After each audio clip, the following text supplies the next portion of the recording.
Good afternoon and welcome to Icu Tv Lunchtime News.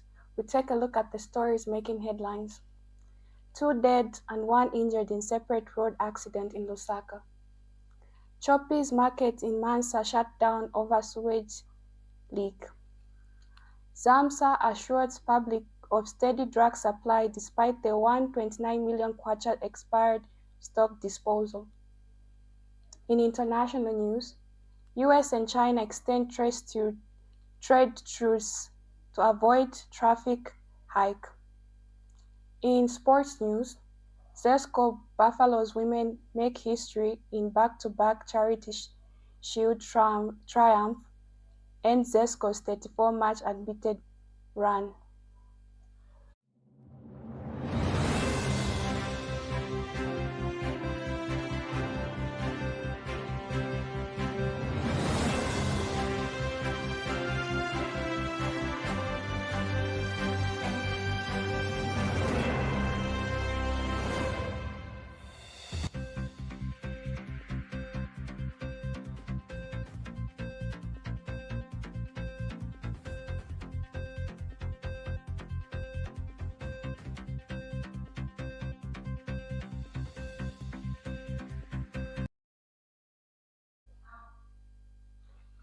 With the news details, my name is Natasha Nyendwa. 2 people have died while 1 sustained serious injuries in 3 separate road traffic accidents reported in Lusaka province on 11 August 2025.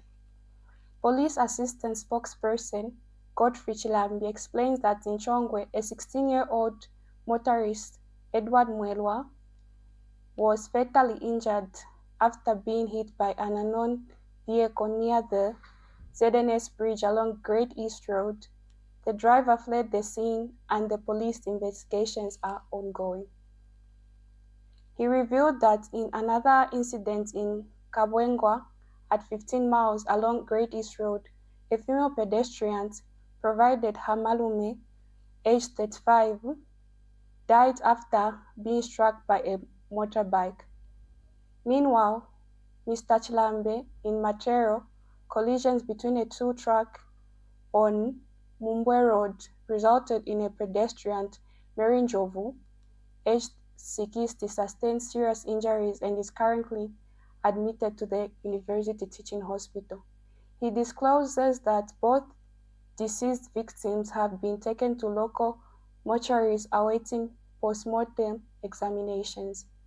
Mr. Chilambi has urged all road users to observe traffic rules and drive responsibly to prevent further loss of life. 2 people died in separate road traffic accidents, while 1 sustained serious injury in Lusaka province on August 11, 2025. Chongwe Police Station responded to a fatal accident at the ZNS Bridge along Great East Road around 1830 hours. A motorcyclist, Edward Mwelwa, aged 16, riding an unregistered King Boss motorbike, was fatally injured after being hit by an unknown vehicle that fled the scene. Police have launched an investigation into the incident. The body is at Chongwe District Hospital mortuary awaiting post-mortem. In Kawangwe area at 15 miles along Great North Road, police responded to a fatal accident around 1930 hours. A female pedestrian, Providence Habalulema, aged 35, was fatally injured after being hit by a motorbike ridden by Lyson Zulu, aged 28. The body is at UTH mortuary awaiting post-mortem. Meanwhile, Matero Police Station recorded a serious injury accident that occurred around 7 hours on Mungwi Road near Pepsi Company.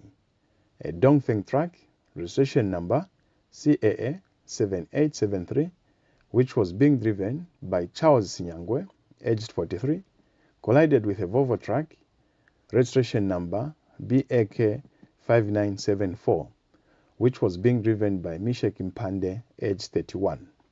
A pedestrian, Mary Njovu, aged 60, was struck and is admitted to the University Teaching Hospital.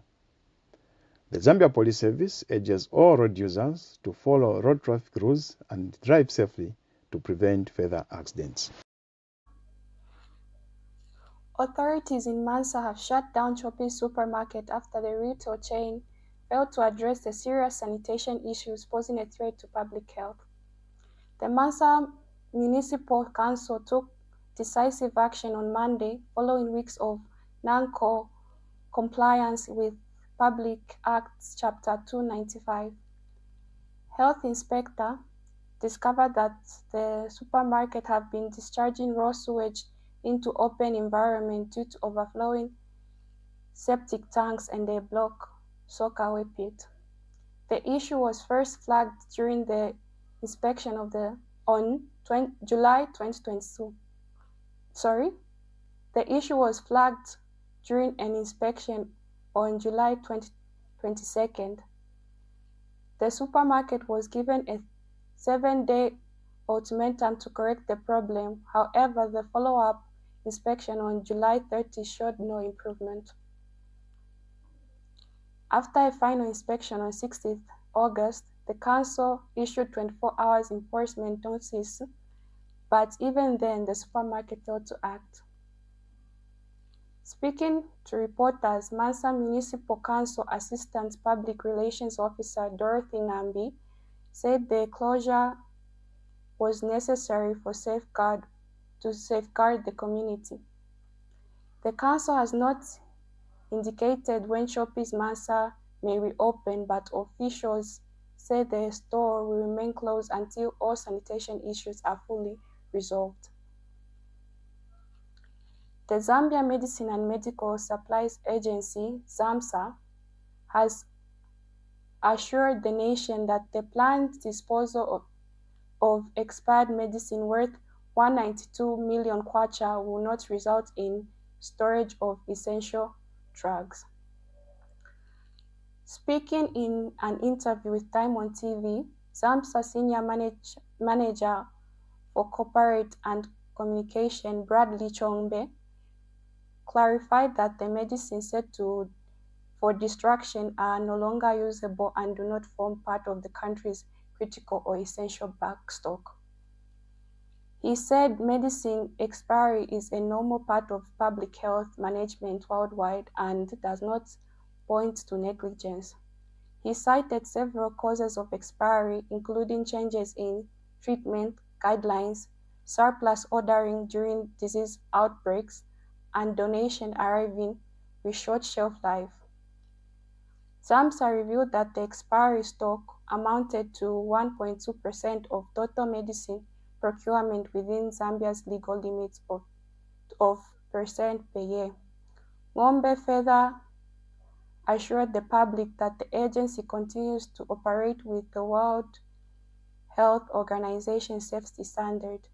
He also addressed public concerns regarding patients being asked to buy medicine from outside facilities.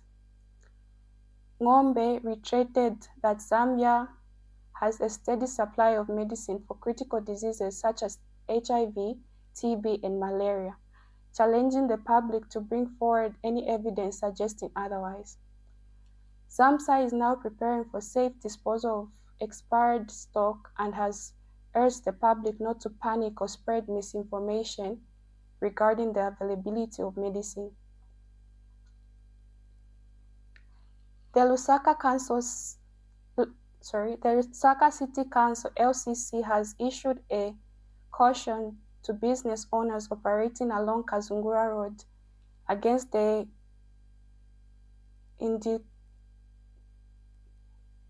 indiscriminate disposal of waste drainage system.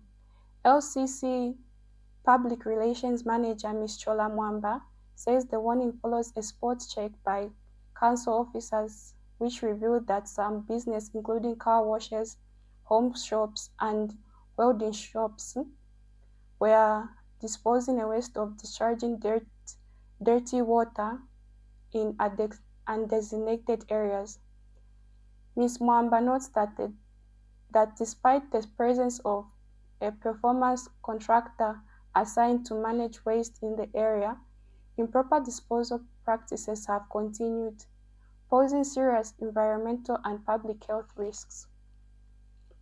She states that the council warning intended to encourage voluntary compliance as in accordance to the Local Government Act 281 of the Law of Zambia and the Council Waste Management Guidelines, which prohibit the indiscriminate dumping of water waste.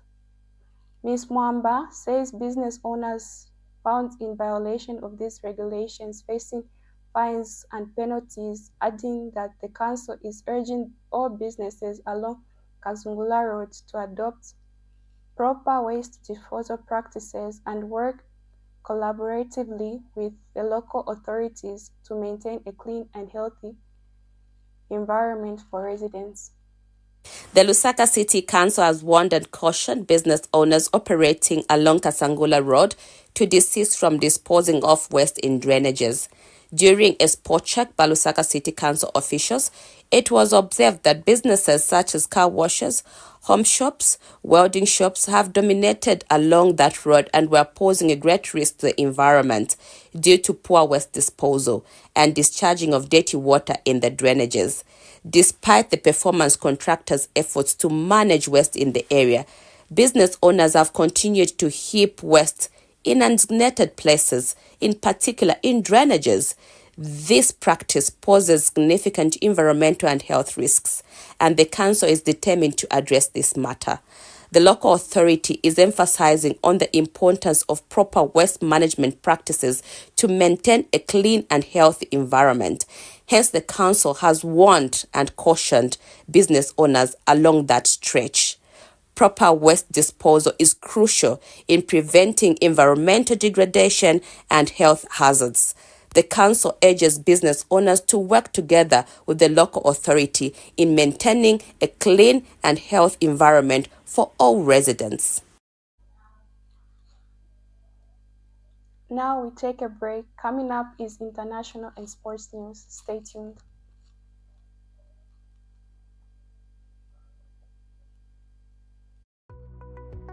The Information and Communications University is driving the thrill for the nation in research and development.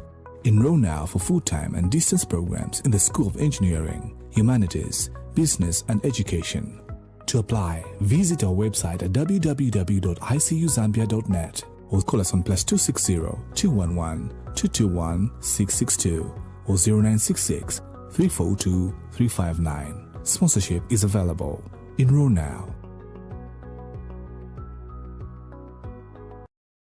Welcome to the Zambia Research and Development Center, an institution dedicated to national development through capacity building and community development. Established in 2007 by a group of professionals and lecturers, ZRDC has since become a hub of research and innovation in the country. Registered with the Ministry of Home Affairs under the Registrar of Societies, ZRDC pursues cutting-edge research to address pressing social and economic challenges. Get involved. ZRDC engages in activities that stimulate international collaboration, promote knowledge sharing, and make research expertise available to decision makers. Our mission at ZRDC is to foster innovation and capacity building for national development. We believe in addressing poverty and underdevelopment through institutional and capacity building, human empowerment, and gender participation. In our quest to foster innovation and capacity building for national development, ZRDC launched the ZRDC University Sponsorship for Capacity Building and Development Program to facilitate knowledge advancement among ZRDC researchers and those intending to join the research community. Qualified Zambian citizens can pursue education at credible universities in Zambia with guaranteed prospects of joining the ZRDC research community. ZRDC engages in industrial and technological research, covering research development and innovative investigations to drive dynamic industrial development at national and regional levels. Join us at the Zambia Research and Development Center as we continue to innovate, empower, and shape a brighter future for Zambia. ZRDC, fostering innovation and capacity building for national development. Thank you for staying with us. In international news, US and China extends trade truce to avoid tariff hikes. The US and China have extended their trade truce until 10 November, just hours before the world's biggest economies were set to hike tariffs on each other. The higher tariffs will be suspended for another 90 days, Beijing and Washington said in a joint statement. Talks last month ended with both sides calling the discussion constructive. China's top negotiators said at the time that two countries would push to persevere the truce, while US officials said they were waiting for a final sign-off from President Donald Trump. Talks on Monday, Trump signed an executive order to extend the truce. Under the agreement, the US will hold the tariffs on Chinese imports at 30%, while China will keep a 10% tariff on American goods.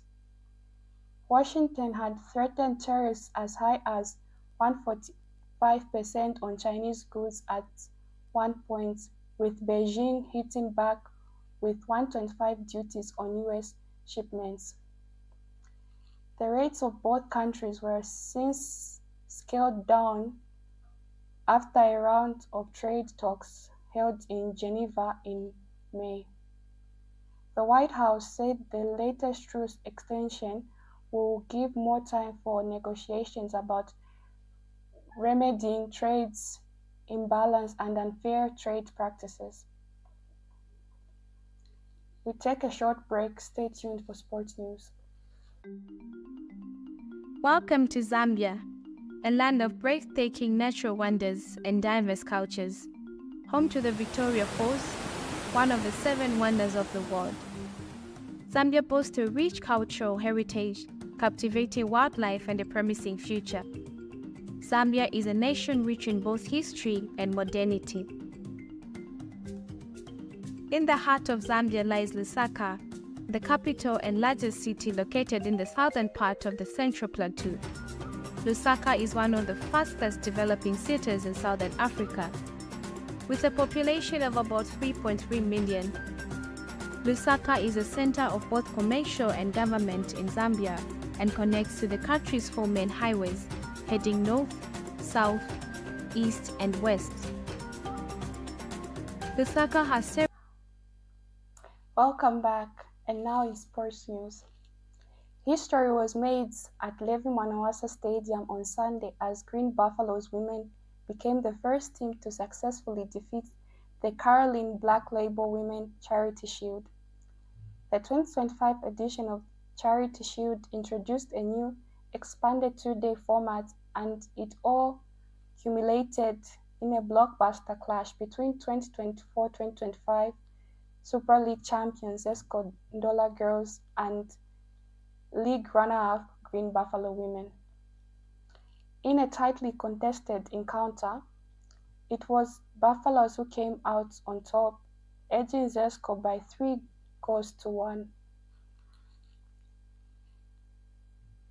A brace from Helen Chanda and a cruel goal from Riverine Susan Katongo sealed the victory for Charles Halombo sides, edging Ndola Girls' impressive 34-match unbeaten run in the process.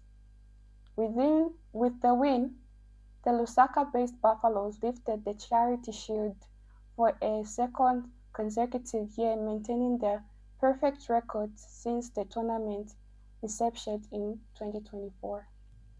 Speaking after the match, head coach Charles Halombono praised the team's effort and preparation.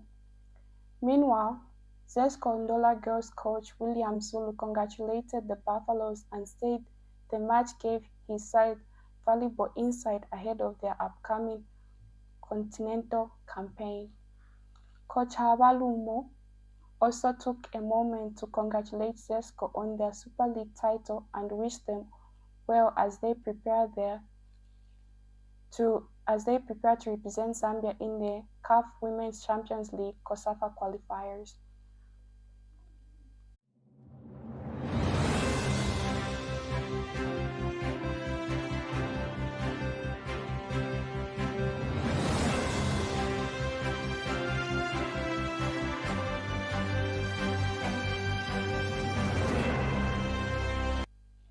That sports item brings us to the end of the Icu lunchtime news. But before we go, a quick recap of the stories that made headlines. 2 dead, 1 injured in separate road accident in Lusaka. Choppy supermarket in Mansa shut down over raw sewage leak. ZAMSA assured public of steady drug supply despite 129 million kwacha expired stock disposal.